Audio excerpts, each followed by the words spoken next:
Hello everyone. Welcome back to my channel. ఎలా ఉన్నారు అందరూ?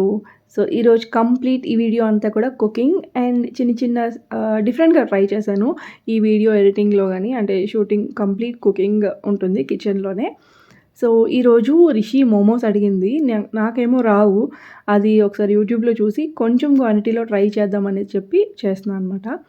అండ్ ఇక్కడ మైదా తీసుకున్నాను. ఒక 5 టేబుల్ స్పూన్ మైదా తీసుకొని లైట్‌గా లిటిల్ సాల్ట్ యాడ్ చేశాను. And then oil. ఈ 3 కలిపి వాటర్‌తో మిక్స్ చేసేసుకొని ఆ డో అనేది పక్కన పెట్టేసుకుంటాము. సో, ఎప్పుడైనా పిండి యూజ్ చేసిన తర్వాత నెక్స్ట్ టైం యూజ్ చేసే వరకు సీల్‌కి ఇలా క్లిప్స్ ఉంటాయి చూసారా? ఇవి చాలా బాగా యూజ్ అవుతాయి. అండ్ నేను ఫ్రిడ్జ్‌లోనే స్టోర్ చేస్తాను. పెండిలు లైక్ ఇవన్నీ కొంచెం రేర్‌గా యూజ్ చేస్తాం కాబట్టి ఎప్పుడో మళ్ళీ పాడైపోతాయని చెప్పి. రిషి చూస్తుంది. ఇంక మోమోస్ అడిగింది కదా! ఎక్సైటెడ్ అనమాట. తినాలని ఆశ ఎక్కువ, తినేది తక్కువ అలా ఉంటుంది రిషిది. సో, మొత్తం కౌంటర్ టాప్ ఎక్కి ఇంక పక్కనే కూర్చుంటుంది. అండ్ జాను ఎక్కడని ఆలోచిస్తున్నారా? జానుకి ఒక కార్టూన్ ఛానల్ పెట్టి చైర్‌లో కూర్చోబెట్టి వచ్చిందనమాట. సో, తినేమో ఇక్కడికొచ్చేసింది. కానీ జాను ఉంటుందా? ఉండదు. వచ్చేస్తుంది.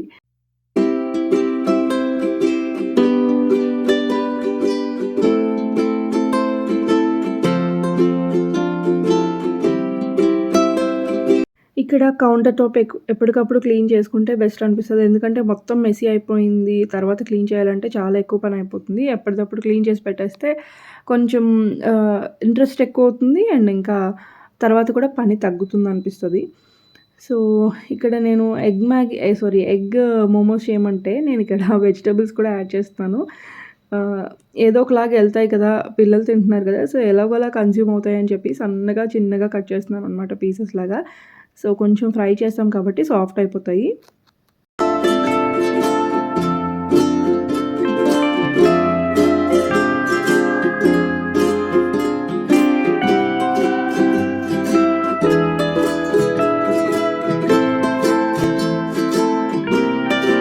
క్యారెట్ గ్రేట్ చేసి తింటే కొంచెం అలా తొందరగా కుక్ అయిపోతుంది. అండ్ తినడానికి కూడా ఈజీగా ఉంటుంది కదా పిల్లలకి.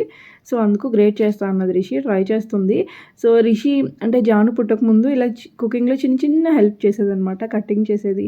బట్ ఇప్పుడు జాను వచ్చిన తర్వాత తను కూడా దీంతో పాటు ఉంటుంది. అంటే తను కూడా జాయిన్ అవుతుందనమాట. సో, ఇంకా చిన్నది కాబట్టి కుకింగ్ దగ్గర ఎందుకు ఇద్దరిని అనేసి అంటున్నాను. వెళ్ళిపోమంటే అస్సలు వెళ్ళట్లేదు.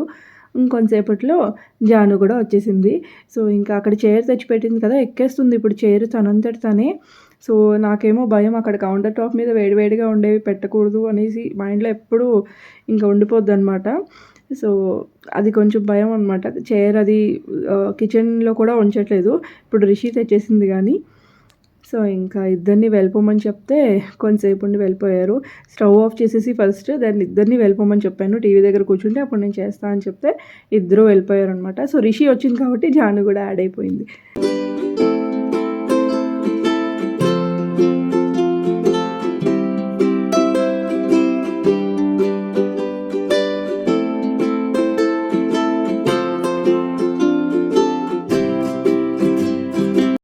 ఇక్కడ ఒక ప్యాన్‌లోని కొంచెం ఆయిల్ వేసి ఫస్ట్ ఎగ్స్ ఫ్రై చేసేస్తున్నాను.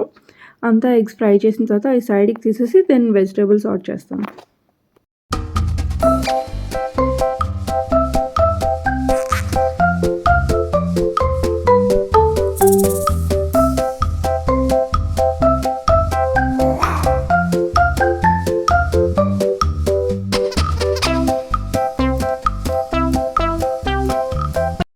అండ్ ఈ వెజిటబుల్స్ అన్నీ ఓవర్ కుక్ అవ్వాల్సిన అవసరం లేదు. జస్ట్ సాఫ్ట్ అయితే చాలు కాబట్టి లైట్‌గా సాట్ చేస్తున్నాను అంతే.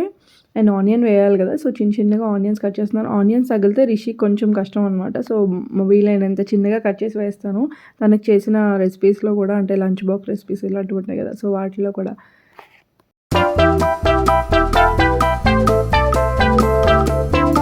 ఇక్కడ సాల్ట్ అయిపోయింది. అంటే సాల్ట్, కారం, ధనియా పౌడర్ అండ్ టర్మరిక్ ఈ 4 కూడా పక్కనే ఉంచుకుంటా అనమాట. అంటే డైలీ కర్రీస్‌కి అవి అవసరం కాబట్టి ఇలాంటి టిన్స్‌లోని వేరేగా పెట్టుకుంటాను షెల్ఫ్‌లోని. బట్ అక్కడికి ఇక్కడికి తిరగడం ఎందుకని చెప్పి ఆయిల్, సాల్ట్ ఇలాంటి పోపువి ఇదంతా ఒక సైడ్‌కి ఉంటది. అటు సైడ్ ఆల్రెడీ కిచెన్ అంటే సింపుల్ అయిపోతుందనమాట. తొందరగా మనకు టైం లేనప్పుడు ఈజీగా అయిపోతుంది. అవి ఎప్పటికప్పుడు ఫిల్ చేసుకుంటాను.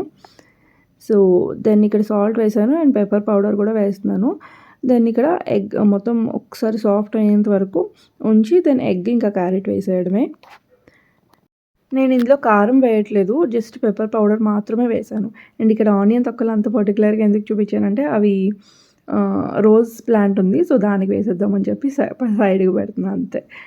దెన్ ఇక్కడ అంతే కొంచెం టర్మరిక్, లైట్‌గా ధనియా పౌడర్ యాడ్ చేశాను. అండ్ కారం యాడ్ చేద్దాం అనుకున్నా బట్ నో అని ఆగిపోయాను. బికాజ్ పిల్లలు తింటారో లేదో అసలే ఫస్ట్ టైం ట్రై చేస్తాం కదా! సో, మనస్ఫూర్తిగా తిని అనేసి. లైట్‌గా వెనిగర్, చాలా లైట్‌గా అండ్ కొంచెం పులుపుని యాడ్ చేస్తుంది. అండ్ తర్వాత కొంచెం సోయా సాస్ అంతే. ఈ 2 ఏసాను. ఇందులో తినేవాళ్ళు కొంచెం చిల్లీ ఫ్లేక్స్ కానీ లేదు అంటే కట్ చేసి గ్రీన్ చిల్లీస్ కూడా వేసుకోవచ్చు. కానీ పిల్లలు తినరు కాబట్టి నేను అవి ఏమీ యాడ్ చేయలేదు. ప్లెయిన్‌గా చేశాను జస్ట్.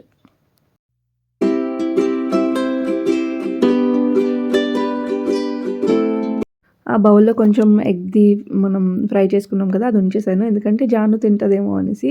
ఒకవేళ మోమోస్ తినకపోతే అట్‌లీస్ట్ అదైనా తింటదనేసి కొంచెం ఉంచాను దానికోసం. సో, ఫైనల్లీ అన్నీ యాడ్ చేశాక మనకి స్టఫింగ్ అయితే రెడీ అయిపోయింది. దెన్ సైడ్‌కి పెట్టేసి ఇప్పుడు మనం డోని తీసుకొని చిన్న చిన్న బాల్స్‌లా చపాతీస్‌లా చేసుకొని కట్ చేసుకొని మోమోస్‌లాగా ప్రిపేర్ చేయడమే. సో, చూద్దాం. ఇది అసలైన ఎప్పుడూ నేను చేయలేదు ఇది. అసలైన థింగ్ ఇదే. ఫస్ట్ చాలా చిన్నవయిపోయాయి. అసలు చూడండి వెల్లుల్లిపాయల్లా వచ్చాయన్నమాట. చిన్న వెల్లుల్లిపాయ సైజులో వచ్చింది. నాకే నవ్వొచ్చింది. నేను ఎక్స్‌పెక్ట్ చేయలేదు అంత చిన్నదొస్తదని. సో, మొత్తం అంతా మళ్ళీ పిండి కలిపేసి ఇంకొంచెం పెద్ద సైజు బౌల్ తీసుకొని కట్ చేయడానికి దెన్ చేశాను. అప్పుడు వచ్చాయన్నమాట. అంటే ఓకే. నార్మల్ మీడియం సైజులో వచ్చాయి.